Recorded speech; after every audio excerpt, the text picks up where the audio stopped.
आज हम मानवाधिकार दिवस मना रहे हैं और हमें सुन रहे हैं सभी लोग, हमारे सभी विद्यार्थी और नैनीताल जिले के सभी लोगों का हम अपने मुक्त विश्वविद्यालय के रेडियो चैनल में स्वागत करते हैं और सभी लोगों को आज मानवाधिकार दिवस की बहुत बहुत ढेर सारी शुभकामनाएं और बधाइयाँ। आज हमारे साथ स्टूडियो में दिग्विजय सिंह हैं, रितंबरा हैं और मैं दिमांकुर जोशी, समन्वयक स्कूल ऑफ लॉ से आपके बीच हूँ। और हम लोग मानवाधिकार दिवस पर आज एक परिचर्चा लेकर आपके सम्मुख उपस्थित हुए हैं। सबसे पहले मैं रितंबरा से जानना चाहूंगा कि जो इस बार की थीम रखी गई है मानवाधिकार दिवस की, वो क्या रखी गई है, और थोड़ा सा एक संक्षेप में आप बताएंगे कि मानवाधिकार दिवस की जो पृष्ठभूमि है ये कब से शुरू हुआ, इसके बारे में थोड़ा सा बताएं। मानवाधिकार की जो पहली जो वैश्विक जो घोषणा थी वो नव संयुक्त राष्ट्र की पहली प्रमुख जो उपलब्धि थी वो थी। मानवाधिकार जो सार्वभौम घोषणा थी वो 10 दिसंबर 1948 को संयुक्त राष्ट्र महासभा के अंगीकरण और उद्घोषणा का सम्मान करने के लिए इस तिथि का चयन किया गया और मानवाधिकार दिवस 10 दिसंबर 1948 को मनाया गया, लेकिन जो इसकी औपचारिक जो शुरुआत हुई वो 4 दिसंबर 1950 से इसकी शुरुआत हुई। इस जो वर्ष 2024 की मानवाधिकार दिवस की जो थीम है वो असमानताओं को दूर करके मानवाधिकार है उनको आगे बढ़ाना है। यह थीम हमें यह प्रेरित करती है कि हम दुनिया से भेदभाव को खत्म करें और अधिकारों का सम्मान करें। दिग्विजय, मैं जानना चाहूंगा कि जो आज हम दिन मना रहे हैं मानवाधिकार, तो क्या इसका मानवाधिकार का जो बीजारोपण था उसके कुछ बीज हमारे जो सनातन हमारी संस्कृति है उसमें भी देखने को मिलते हैं?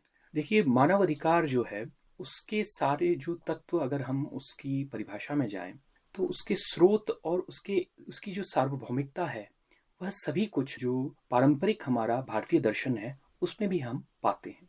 मानवाधिकारों का एक बहुत बड़ा महत्वपूर्ण तत्व है मानवाधिकार की सार्वभौमिकता, जिसका अर्थ है कि मानवाधिकार सभी को देश काल परिस्थिति की बाध्यता के परे सभी को उपलब्ध होने चाहिए। यह सार्वभौमिकता हमारे भारतीय दर्शन में, जो कि हम वसुधैव कुटुंबकम की भावना देखते हैं, उसमें भी प्राप्त करते हैं। साथ साथ में अगर हम देखें कि जो धर्म की हमारी संकल्पना है, धर्म की संकल्पना भी मानव अधिकार की तरह ही सार्वभौमिकता और हर किसी के प्रति एक न्याय की भावना का संचार करती है। धर्म की एक बहुत बड़ी स्पेशलिटी है कि कहा गया है तदेतत् क्षत्रस्य क्षत्रम यद धर्म, माने धर्म जो है वो राजा का भी राजा है, अर्थात वह राजा से भी ऊपर है। यह भावना जो है वह हम ह्यूमन राइट्स या मानवाधिकार में भी पाते हैं, जिसमें नागरिक के अधिकारों से भी परे जो सामाजिक एवं नैतिक आदर्श हैं उनके रूप में मानवाधिकारों को कई बार प्रस्तुत किया जाता है। साथ ही साथ हमारा जो दर्शन है उसमें जो अहिंसा की भावना है, जो कि हर चेतन जीव को पीड़ा न पहुंचाने और सभी के साथ सामंजस्य से रहने की भावना को बढ़ाता है, वह भी हम देखते हैं मानवाधिकार की जो आधुनिक परिकल्पना है उसमें हम उसे पाते हैं।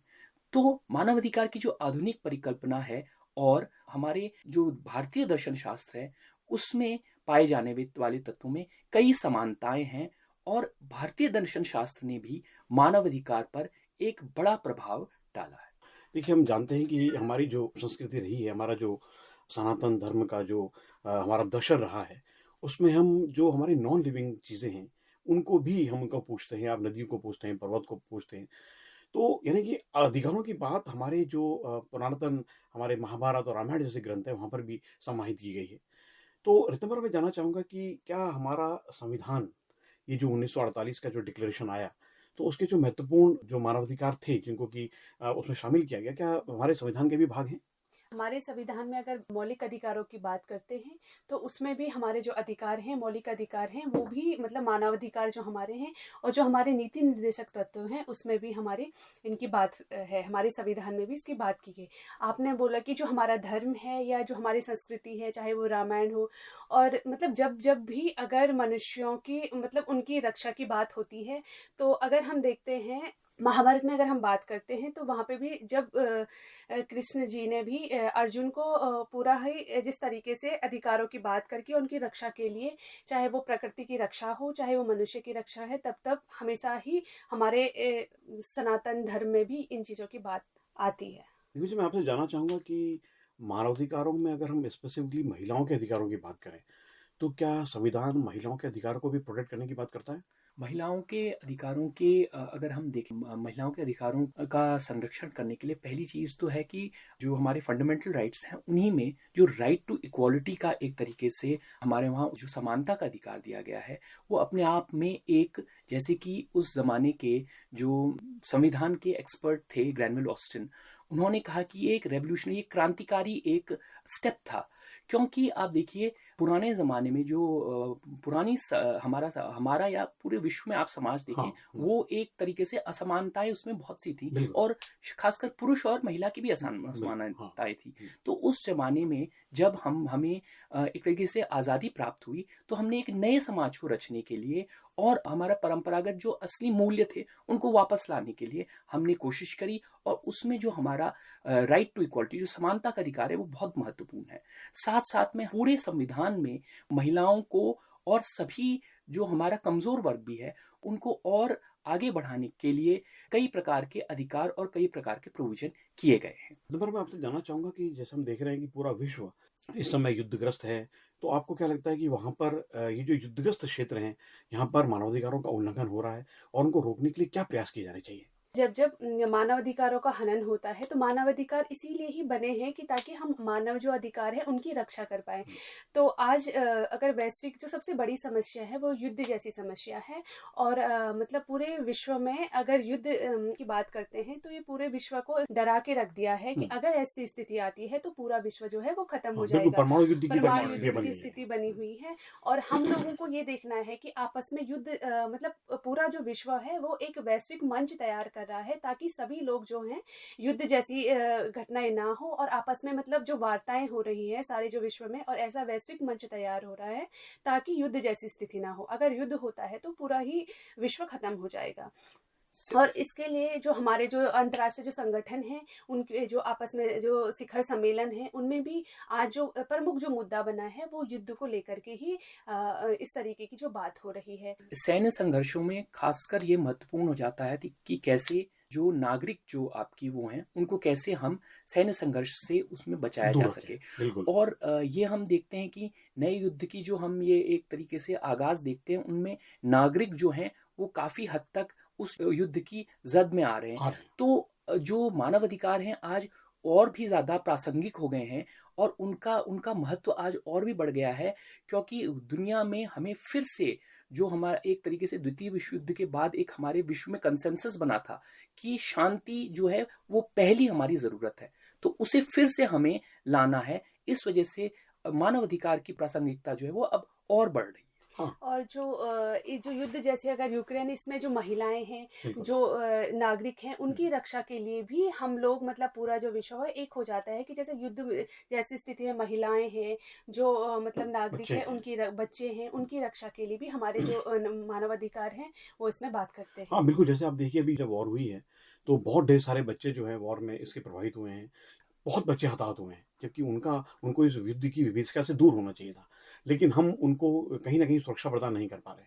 तो मुझे लगता है कि जब हम मानवाधिकार की बात करते हैं तो इसमें बच्चे, महिलाएँ और सभी लोगों के अधिकार जो हैं सम्मिलित हो जाते हैं।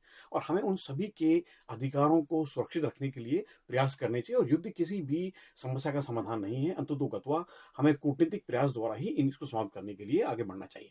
मुझे लगता है कि हमारे देश के प्रधानमंत्री भी इसी दिशा में बात करते रहे हैं, और ये बहुत अच्छी शुरुआत है। कई वार्ताएँ भी इसमें चल रही हैं, और कुछ देखें आप जैसे लेबनान और इज़राइल के बीच में इस बीच युद्धविराम भी घोषित हुआ है, उसको प्रयास किए जा रहे हैं। तो ये बहुत अच्छी शुरुआत है, और हमें लगता है कि आज के दिन जो हम परिचर्चा कर रहे हैं, मानवाधिकार दिवस के दिन, तो हमें एक संदेश पूरी दुनिया को यहाँ से देना चाहिए कि अंततोगत्वा अगर आप किसी भी समस्या का हल चाहते हैं, तो वह युद्ध नहीं है, हिंसा नहीं है, उसका समाधान बातचीत के ज़रिए ही हो सकता है। देखिए, आज बड़ा खुशी का दिन है हमारे लिए, क्योंकि आज हम मानवाधिकार दिवस तो मना ही रहे हैं, और साथ ही विश्वविद्यालय अपने नए सत्र से मानवाधिकार दिवस पर एक द्विवर्षीय एमए ह्यूमन राइट्स का कार्यक्रम, यानी कि एमए मानवाधिकार का कार्यक्रम भी लॉन्च करने जा रहा है।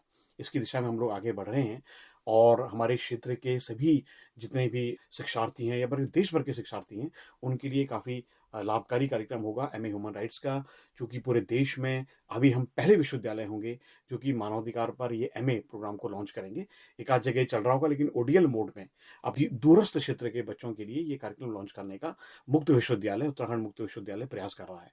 तो इस कार्यक्रम को लेकर के अगले सत्र में हम लोग आएंगे और हम लोग उम्मीद कर रहे हैं कि हमारे क्षेत्र के जितने भी शिक्षार्थी हैं, पूरे देश भर के शिक्षार्थी हैं, वो अधिक से अधिक संख्या में इस कार्यक्रम में हमारे साथ जुड़ेंगे और इस कार्यक्रम को सफल भी बनाएंगे और इसका लाभ भी लेंगे।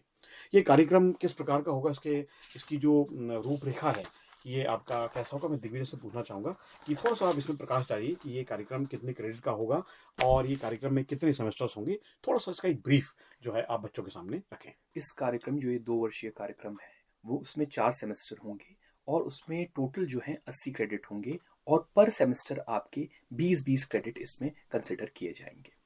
और इसमें हम कई आपके जो बहुत ज़्यादा इंफॉर्मेटिव हम पेपर्स जो हैं वो हम डाल रहे हैं।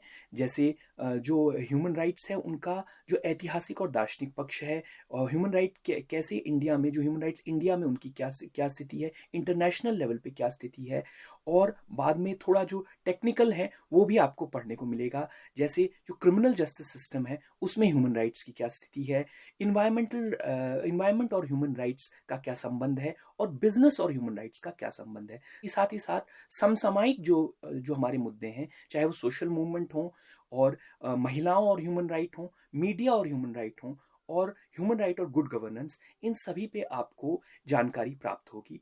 तो कुल मिला के एक होलिस्टिक और पूर्णतया ह्यूमन राइट्स को कवर करने वाला एक प्रोग्राम रहेगा। मैं अब तमरा आपसे जानना चाहूँगा कि इसमें जो एक अंतिम सेमेस्टर में डिसर्टेशन रखा गया है, ये कितने क्रेडिट का होगा और इससे जो हमारे शिक्षार्थी हैं वो कैसे लाभान्वित हो सकते हैं? इसमें जो रजिस्ट्रेशन है वो 12 क्रेडिट का होगा और इसमें वाइवा होगा, आपको एक प्रोजेक्ट बनाना होगा।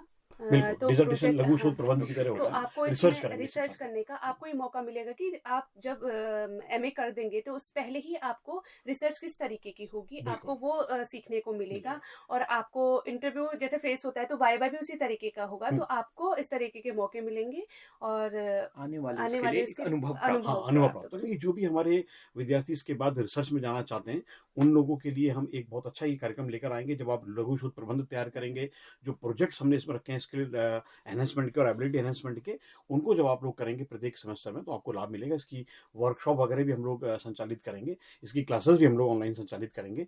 तो इसका आप अधिकाधिक संख्या में आप इसमें प्रवेश लें और इसका लाभ उठाएं। सर आप इसमें रोजगार के क्या अवसर हैं ये आप शिक्षार्थियों को बता देंगे तो फिर? हाँ देखिए, ऐसा है कि ये जो कार्यक्रम हमारा हम लोग लॉन्च करने जा रहे हैं, तो पहले तो मैं बताना चाहूँगा कि जितने भी हमारे सिविल सर्वेंट्स होते हैं या जितनी भी यूपीएससी की परीक्षाएं होती हैं, वहाँ पर ह्यूमन राइट्स मानवाधिकार पर जो कार्यक्रम है वो एक सब्जेक्ट के रूप में भी होता है, वहाँ से आप इसको ऑप्ट कर सकते हैं। इसके अलावा जितने भी पेपर्स हमने इसमें रखे हुए हैं वो किसी न किसी रूप में आपकी प्रतियोगी परीक्षाएं हैं वहाँ पर आपको लाभ प्रदान करेंगे। इसमें जो सब्जेक्ट हमने रखे हैं, चाहे वो बिजनेस और एनवायरनमेंट है, या science and technology and human rights है, गुड गवर्नेंस है, या इसके अलावा हमने ट्रेड डेवलपमेंट और ह्यूमन राइट्स के पेपर रखे हुए हैं। तो किसी न किसी रूप में ये पॉलिटिकल साइंस, लोक प्रशासन, विधि और सोशियोलॉजी और सोशल वर्क, इन सभी से इनका एक प्रकार से इसको कह सकते हैं कि ये जुड़े हुए होते हैं। तो जो भी हमारे विद्यार्थी परीक्षाओं की तैयारी कर रहे हैं वहाँ पे तो आपको लाभ मिलेगा ही मिलेगा। इसके अलावा देश भर में जितने भी एनजीओज काम करते हैं, यानी कि नॉन गवर्नमेंट ऑर्गेनाइजेशंस काम करते हैं, इसका अगर आपके पास डिप्लोमा होगा, जैसे कि हमारा एमएसडब्ल्यू का प्रोग्राम है या सोशल वर्क का प्रोग्राम है, उसी के समतुल्य ये मानवाधिकार का कार्यक्रम भी आपको इन क्षेत्रों में नए रोजगार के अवसर पैदा करेगा। उसका भी आप लोग लाभ ले सकते हैं। यूजीसी नेट में भी एक यूजीसी नेट के रूप में भी बिल्कुल ठीक जैसा आपने कहा, तो वहाँ पर भी, यानी कि अगर आप टीचिंग के क्षेत्र में जाना चाहते हैं इसमें पीजी करके, तो वहाँ से भी आपके लिए जो है रोजगार के नए अवसर खुलेंगे। इसके अलावा मानवाधिकार के बारे में जानना, मुझे लगता है कि प्रत्येक नागरिक को इसके बारे में जानकारी भी होनी चाहिए, उसको जानना भी चाहिए। तो जो विद्यार्थी शौकिया तौर पर पढ़ने के शौकीन है, क्योंकि हमारे साथ बहुत बड़ा वर्ग है जो कि उत्तराखंड मुक्त विश्वविद्यालय में ज्ञान अर्जन के लिए हमारे साथ जुड़ता है, तो उन लोगों के लिए भी ये एक बहुत ही प्रासंगिक कार्यक्रम ये मानवाधिकार का होने जा रहा है। तो आप सभी लोग हमारे इस नए कार्यक्रम में प्रवेश लें। इसके साथ सभी लोगों को मैं पुनः एक बार मानवाधिकार दिवस की बहुत बहुत शुभकामनाएं देता हूं।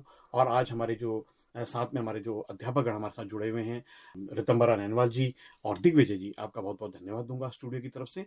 और आप सभी लोगों से विदा लेते हैं। अगले वर्ष हम लोग फिर से किसी एक नए विषय पर, मानवाधिकार और अन्य विषयों पर आपके बीच उपस्थित होंगे। हम कोशिश करेंगे कि हमारे स्कूल ऑफ लॉ की जो ये श्रृंखला हम लोगों ने शुरू की है, इसमें नए नए विषय, नए नए दिवस के अवसर पर हम नई जानकारियां लेकर के आपके बीच सम्मुख उपस्थित हों। बहुत बहुत धन्यवाद।